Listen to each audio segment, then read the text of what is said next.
মুরগির গিলা কলিজা তো সবাই পছন্দ করেন। তো আজকে মুরগির গিলা কলিজা রান্না করব, সাথে লাল মুরগির ডিমও ছিল। তো এখানে প্রথমে পেঁয়াজ লাল করে ভেজে নিব তেলে। পেঁয়াজটা লাল করে ভেজে নিলে তরকারির কালারটা একটু গাঢ় কালার আসে। কে কে পছন্দ করেন অবশ্যই কমেন্টে বলবেন।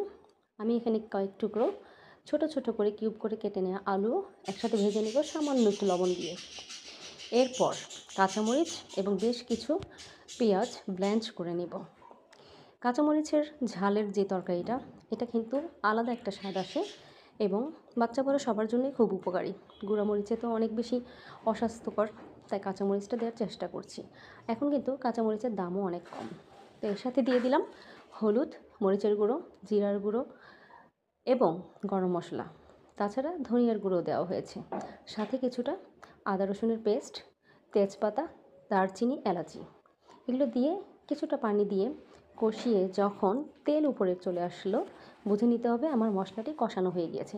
এখন আমি মুরগির গিলা কলিজাগুলো ছেড়ে দিলাম।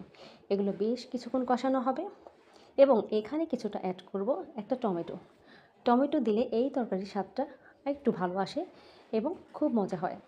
তো এই হলো আমার গিলা কলিজা তৈরি। এইভাবেই আরেকটু জিরা দিয়ে পরিবেশন করুন সুন্দর কাঁচামরিচের ঝালের গিলা কলিজা। কেমন লাগলো? ভালো থাকবেন।